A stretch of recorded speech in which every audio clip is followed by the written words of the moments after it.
Guess what I just found out? I was just looking at this phenomenal picture, and it got me thinking. Obviously there are a lot of things that are pretty important in life.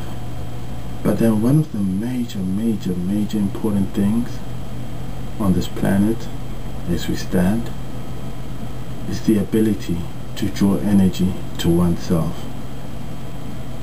So that means if you're able, and I'm talking not energy in the sense of just having anything chemical energy, solar energy and light energy or whatever for, I'm talking the entirety, the whole form of energy. So in the sense of human energy, human labor, that's part of energy being given out. You know, you are sacrificing your energy for someone else, basically.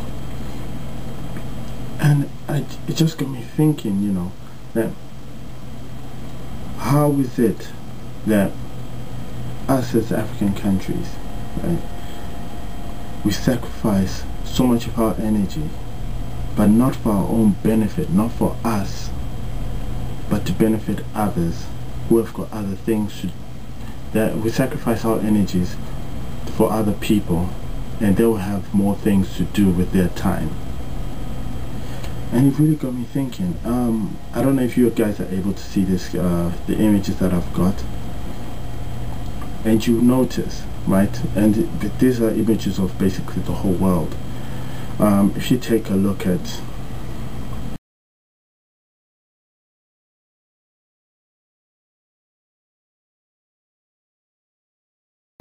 America, you'll notice that all the light, this is at night, so all the lights are concentrated around New York area, around that area. So that means they zap up most of the energy, right? If you move to Europe, you'll see that it's more concentrated. I don't know, what is it called? Is that what's called West Europe? I think it's called West Europe. Anyways, that's it. So it's mostly zapped up, you know, around the France and England area. Then we go around the earth again to the eastern part of the world. We go to Asia, and then here you can see, okay, India has got most of, takes up some energy. Unfortunately, Australia doesn't take that much for some reason. With Africa, you will notice that it's the top crest, which has got a thin film of light, and right at the bottom around Cape Town area, that also has a couple of lights, but the rest of the central part is put into darkness.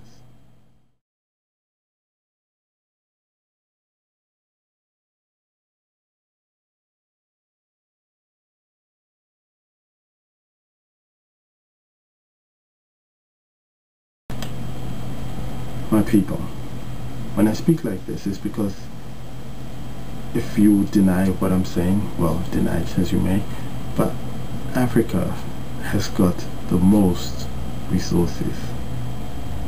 Do you understand what I'm saying? It has got the most resources. It's one of the wealthiest continents on this planet. So why is it one of the most darkest continents on this planet? It's just weirdness. Something is not right. People should grab a hold and see where the energies are being drawn to, and we should start harnessing our own energies. And I'm not talking just energies in electrical power, I'm talking entirely our energies. It's in its total entity. Well, that's that for energy. And then I found another thing that really got me on a high horse, and that had to do with carbon emissions. And it really pissed me off, because I was thinking to myself, with these carbon emissions, right, it's this thing where they say they trade quotas into carbon emissions. So that means that I don't know how they adjust it, whether it's according to the size of the country or the population of the country, but every country is given a portion of emissions that they are permitted to pollute the air. right, for every year or some bullshit like that. So you've got these carbon emissions quotas. Now the funniest thing is that these particular quotas are traded, right? They're traded. So when they trade these quotas, that means let's say a country that does not produce that much pollution. We could take Ethiopia for example. America can go and buy Ethiopia's quotas, right? Right. And let's say for example, another example, you know, we take Zaire. The French could come and buy the quotas from Zaire, so and so on. So they'll have more quotas to pollute the air, right? Right. And this is the globalization thing that everyone's so excited about. But anyways, you know, we're one rule fits all, which is completely bullshit, because if you look at it this way, the quota system is just there to make it seem like they're doing something to make the environment better. They're making it seem like they're trying it to help people. But the true fact is nothing has changed. The only thing that has changed is that maybe the Federal Bank of the US or all the bigger banks just have to produce a lot more money, just have to print out a lot more money. That's the only difference, the only real difference.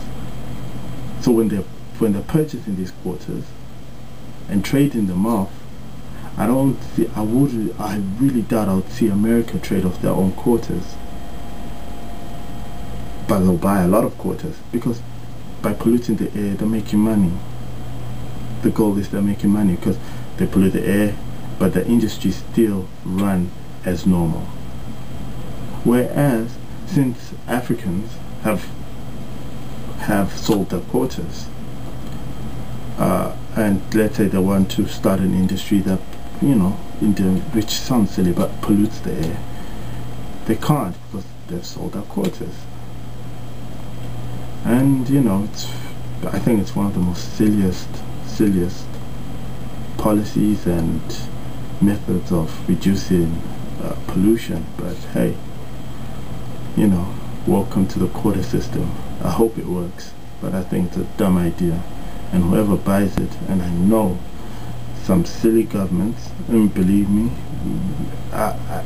it's not that the silliness, but maybe they're in a squeeze that they have to accept it. But you know, there should be someone that should stand up and say, yo, this is just thick. But anyways, welcome to the quota system.